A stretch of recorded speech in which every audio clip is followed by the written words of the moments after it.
श्री गुरुदेव दत्त. चातुर्मासात यापैकी एक नियम पाळा. 4 महिने रोज तुळशीपुढे हळदीने स्वास्तिक काढावं.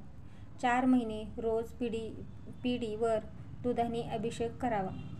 4 महिने रोज विष्णूंना किंवा कृष्णाला तुळस व्हावी.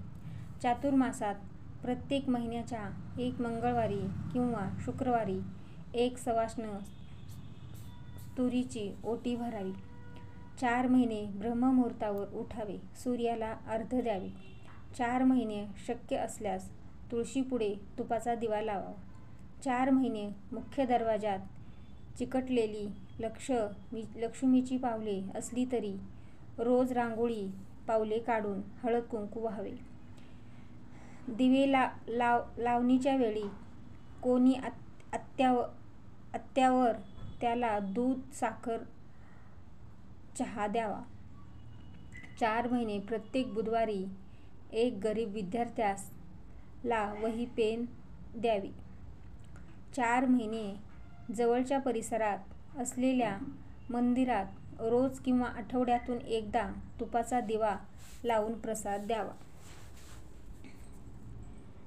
एखाद्या गरीब गरजूला वस्तू दान करावी. 4 महिने कांदा लसूण खाऊ नये. 4 महिने गायत्री मंत्राचा 108 वेळा जप करावा. 4 महिने पुरुषसूक्त रोज 1 वेळा म्हणावे.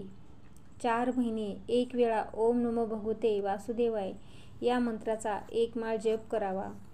4 महिने रोज 1 वेळा विष्णू सहस्त्रनाम पठण करावे. 4 महिने रोज 1 वेळा व्यंकटेश स्तोत्राचे पठण करावे. 4 महिने जमिनीवर झोपावे. 4 महिने रोज भगवद्गीतेचा 1 अध्याय वाचावा आणि 4 महिने रोज जवळच्या परिसरात असलेल्या मंदिरात जाऊन प्रदक्षिणा घालाव्या. 4 महिने रोज गणपतीला मोदकाचा नैवेद्य दाखवावा. 4 महिने मांसाहार करू नये. 4 महिने रोज देवघरात तुपाचा दिवा लावावा.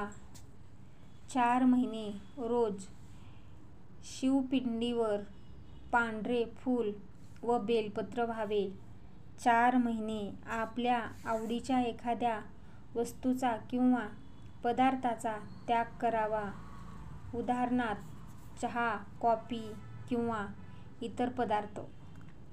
4 महिने रोज गाईला घास घालावा. 4 महिने रोज विद्यार्थ्यांना गणपती अथर्व शीर्ष किंवा पठण करावे. 4 महिने प्रत्येक गुरुवारी स्वामीचरित्र सारामृत पठण करावे. 4 महिने प्रत्येक शुक्रवारी वेळा स्त्रीसूक्त पठण करावे. 4 महिने रोज कुलदेवतेची आरती करावी.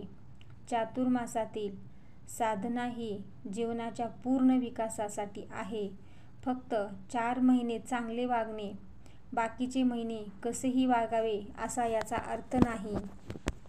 या विश्वाला चालवणारा जो ईश्वर आहे त्याचा प्रत्यक्ष स्वरूपात अनुभव घ्यायचा असेल तर या साध्या सोप्या नियमाचे पालन करून मनातील इच्छा पूर्ण व्हावी आणि आपल्या मनाला आणि शरीराला शिस्त लागावी म्हणून प्रार्थना करावी. श्री गुरुदेव दत्त. ओम नमः शिवाय.